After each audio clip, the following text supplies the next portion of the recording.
एक हरे भरे जंगल की कहानी। एक हरे भरे जंगल में टूनी चिड़िया और उसकी बेटी मीनू चिड़िया भी रहा करती थी। मीनू चिड़िया बहुत ज़्यादा शरारती थी। पूरे गांव में सभी पक्षियों को जीना हराम कर देती थी। सभी पक्षी उससे बहुत ज़्यादा परेशान थे। तभी वो अपनी माँ से कहती है, मम्मा मम्मा मेरे सभी दोस्तों का घर तो इतना सुंदर सुंदर बना हुआ है। हमारा ये घर बहुत पुराना हो गया है और घर की दीवारों में दरारें भी आ रही हैं। बारिश का मौसम है। अगर आप इस घर को ठीक करवा दोगी तो हमारा बारिश में गुजर हो जाएगा। मम्मा बारिश का मौसम आने वाला है। अगर ये घर टूट गया तो हम बारिश में कहाँ जाएंगे मम्मा? अरे बेटा, तुम्हें चिंता करने की कोई जरूरत नहीं। मैं कल ही बंटी कबूतर से जाऊंगी और कुछ पैसे मांग कर ले आऊंगी उधार, और फिर इस घर को बहुत अच्छा सा बना लूंगी। तुम चिंता ना करो बेटा। उसी जंगल में कालू कौवा और उसकी पत्नी गोरी कौवी भी रहती थी। वो दोनों बहुत ज़्यादा बुरे थे और चालाक थे। अपनी चालाकियों से सभी को बेवकूफ़ बना जाते थे। तभी गोरी कौवी अपने पति कालू कौवे से कहती है, अरे कालू कौवे, मुझे तो बहुत ही गुस्सा आ रहा है उस टूनी चिड़िया और उसकी बेटी पर। तुम ऐसा करो, उसका जो झोपड़ी घर है उसको तोड़ दो ताकि वो टूनी चिड़िया और उसकी बेटी मर जाए, और हम यहाँ सभी पक्षियों को दबा कर रखें ताकि सभी पक्षी हमारे वश में रहें। अरे गोरी कौवी, तुम तो सोचने में मुझसे भी ज्यादा तेज हो। तुम बिल्कुल सही कह रही हो। मैं उसका कल ही घर जाकर तोड़ दूंगा। फिर अगले दिन सुबह होते ही टूनी चिड़िया अपनी बेटी से कहती है, बेटा चिंकी, मैं बंटी कबूतर के पास जा रही हूँ उससे उधार पैसे लेने के लिए। तुम बाहर मत निकलना और यहीं रहना, क्योंकि बारिश होने ही वाली है। मौसम की सूरत हाल बहुत ज्यादा खराब है, इसलिए तुम यहीं पे रहना और बाहर मत जाना। बस मैं शाम होने से पहले पहले आ जाऊंगी। मेरी इस बात का बहुत ध्यान रखना मेरी बच्ची। ये कहकर टूनी चिड़िया वहाँ से निकल जाती है। फिर आती है बंटी कबूतर के पास और कहने लगती है, बंटी कबूतर जी, मुझे कुछ पैसों की बहुत जरूरत है। मुझे पैसे चाहिए। मुझे पैसे लेकर अपने घर की थोड़ी मरम्मत करनी है, क्योंकि बारिश का मौसम हो गया है और बारिश होने वाली है, इसलिए मुझे कुछ पैसों की जरूरत है। देखो टूनी चिड़िया, मेरे पास नहीं है पैसे। मैं तुम्हें कहाँ से दूंगा टूनी चिड़िया पैसे? मेरे पास कुछ पैसे थे तो मैंने अपने बेटे को दे दिया है, और अभी कुछ पड़े हैं मेरे पास पैसे, तो वो मेरे खर्च के हैं। मैं तुम्हें अभी कोई पैसे नहीं दे सकता। अगर तुम्हें पैसे लेना है तो तुम अगले महीने आ जाना, फिर मैं तुम्हें पैसे दे दूंगा। या तुम ऐसा करो कि किसी और पक्षी से मांग लो, वो तुम्हें दे देगा। अभी तो मेरे पास नहीं है टूनी चिड़िया। फिर वह बेचारी टूनी चिड़िया वहाँ से चली जाती है और रास्ते में ही मौसम खराब हो जाता। बारिश तेज होने के कारण कालू कौवा इसका फायदा उठा लेता है और उसका घर तोड़ने के लिए चला जाता है। उसके घर तोड़ने के लिए वो कुल्हाड़ी मार रहा होता है, लेकिन उससे घर नहीं टूट पा रहा था। लेकिन उसका घर बहुत ही ज़्यादा कमज़ोर हो जाता है, जिसके कारण कुछ ही देर में उसका घर नीचे टूटकर गिर जाता है और टूनी चिड़िया की बच्ची मर जाती है। थोड़ी देर बाद ही टूनी चिड़िया वहाँ पे आ जाती है। ये घर कैसे टूट गया? इस बारिश में तो ये घर नहीं टूटना था। ये घर तो बहुत मजबूत था। किसने ऐसा कर दिया मेरे साथ? अब मैं कहाँ जाऊंगी? मेरी एक ही बच्ची थी इस दुनिया में, इसके सिवा मेरा कोई भी नहीं था।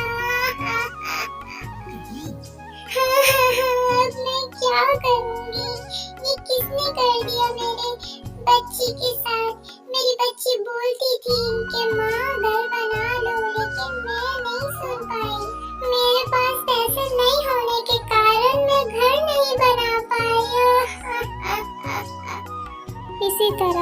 दूसरा दिन हो जाता है। अगले दिन टूनी चिड़िया एक पेड़ पर बैठी होती है और बहुत ज़्यादा उदास होती है अपनी बेटी की देहात के कारण।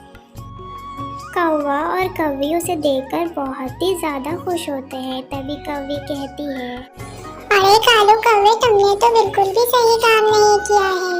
वो टूनी चिड़िया कैसे बच गई? तुमने तो उसका घर तोड़कर गिरा दिया था, लेकिन फिर भी वो टूनी चिड़िया जिंदा बच गई और उसकी बेटी मर गई। अब तो मुझे ही उसको मारना पड़ेगा। अरे गोरी कौवी, तुम सही कह रही हो, तुम ही मार सकती हो। तुम क्योंकि मुझसे ज्यादा चालाक हो और शातिर हो, तुम कर सकती हो गोरी कौवी।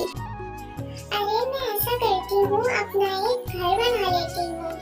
बारिश के कारण तो सभी लकड़ियाँ अभी गीली होंगी। ऐसा करती हूँ कि मैं मिट्टी का एक घर बना लेती हूँ ताकि मैं अच्छे से अपनी जिंदगी गुजार लूँ। मेरा तो अब कोई बच्चा भी नहीं है, मैं अपनी जिंदगी ऐसे ही काट लूंगी। चलो मैं एक अच्छी सी घर ही बना लेती हूँ। जा रही मिट्टी। इसी तरह टूनी चिड़िया अपनी मेहनत और लगन से बहुत सारे मिट्टी इकट्ठे कर लेती है और दूसरे जंगल से मिट्टी ले आती है।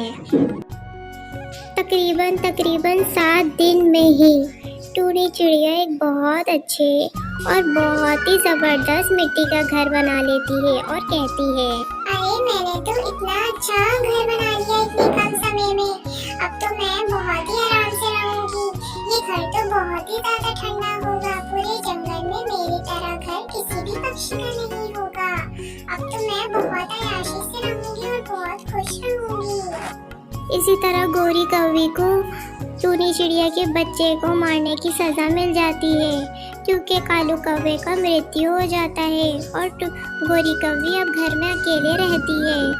इस तरह उसे सज़ा मिल जाती है। दोस्तों, इस कहानी से हमें ये सीख मिलती है कि हमें किसी के साथ भी बुरा नहीं करना चाहिए बल्कि सबके साथ अच्छा ही करना चाहिए।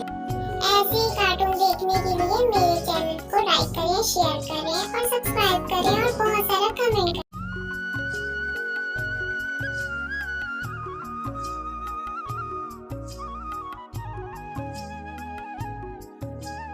सुंदरवन जंगल में टूनी चिड़िया और उसकी बेटी मीनू चिड़िया रहा करती थी। मीनू चिड़िया के पिता का कुछ ही दिन पहले देहांत हो चुका था।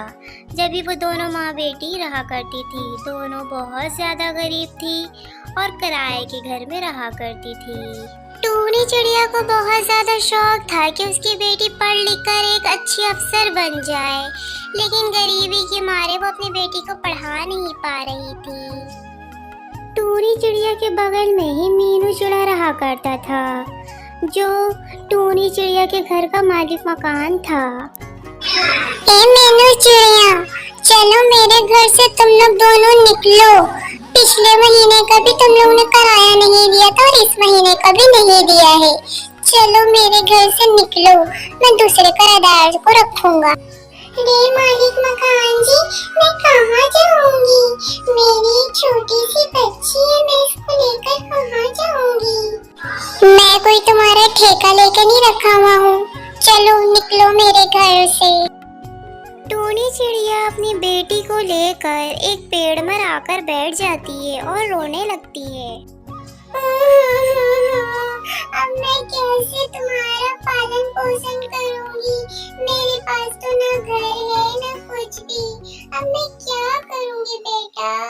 टूनी चिड़िया रो रही होती है। उसे देखकर सुंदरी चील आती है और कहती है, अरे टूनी चिड़िया, क्यों रो रही हो तुम? क्या हो गया तुम्हारे साथ? अरे सुंदरी बहन, क्या बताऊं, मालिक मकान को किराया नहीं दिया था इस महीने, तो मालिक मकान ने हमें घर से बाहर निकाल दिया। अब हमारे पास रहने को कोई घर नहीं है। तो कोई बात नहीं, तुम मेरे साथ मेरे घर चलो, मेरे घर पर रहना, मुझे कोई भी मसला नहीं है। फिर सुंदरी चील मीनू चिड़िया और टूनी चिड़िया दोनों को अपने घर ले आती है और बहुत ही खुशी से रखने लगती है। मीनू चिड़िया मन ही मन में सुंदरी चील के लिए बहुत ज़्यादा एहसानमंद होती है। टूनी चिड़िया बहुत ही ज़्यादा खुशी से उसके घर में रहने लगती है। एक दिन टूनी चिड़िया सुंदरी चील के लिए बहुत अच्छा सा खाना बनाती है और उसके साथ अचार भी बनाती है। सुंदरी चील खाते ही मीनू चिड़िया से कहती है, अरे टूनी चिड़िया, तुमने क्या ये अचार बाहर से मंगवाई है? नहीं नहीं सुंदरी बहन, मैंने खुद ही बनाया है और मुझे हर तरीके का अचार बनाना आता है। अरे टूनी चिड़िया, फिर तुम्हें अचार बनाना आता था तो तुम पहले बताती, मार्केट में तो ये बहुत ज्यादा बिकता है। तुम ऐसा करो, इसका कारोबार शुरू कर दो, मैं तुम्हारी मदद करूँ। फिर टूनी चिड़िया बहुत ज़्यादा अचार बनाती थी और उसमें उसकी बेटी मीनू चिड़िया भी बहुत ज़्यादा मदद करती थी। इसी तरह सुंदरी चील उसकी बहुत ज़्यादा टूनी चिड़िया उसे अचार बनाकर देती थी और सुंदरी चील मार्केट में इसे बेचा करती थी और बहुत ज़्यादा मुनाफा कमाती थी और टूनी चिड़िया को पैसे लाकर दिया करती थी। इसी तरह एक दिन टूनी चिड़िया के अचार सभी पक्षियों को बहुत ज़्यादा पसंद आने लगा और सभी उसी से खरीदते। टूनी चिड़िया के अचार के कारोबार से उसकी बेटी मीनू चिड़िया बाहर मुल्क में पढ़ने चली गई और एक बड़ी अफसर बन गई। टूनी चिड़िया ने इस तरह अपना अचार का बिजनेस कर लिया और अपने लिए एक बहुत ही अच्छा सा घर बना लिया जिसमें वो हंसी खुशी रहने लग जाती है। ये सब सुंदरी चील की वजह से टूनी चिड़िया ने अपना बिजनेस खोल लिया और सुंदरी चील ने टूनी चिड़िया की बहुत ज़्यादा मदद की। इसी तरह टूनी चिड़िया और सुंदरी चील एक साथ हंसी खुशी रहने लगे।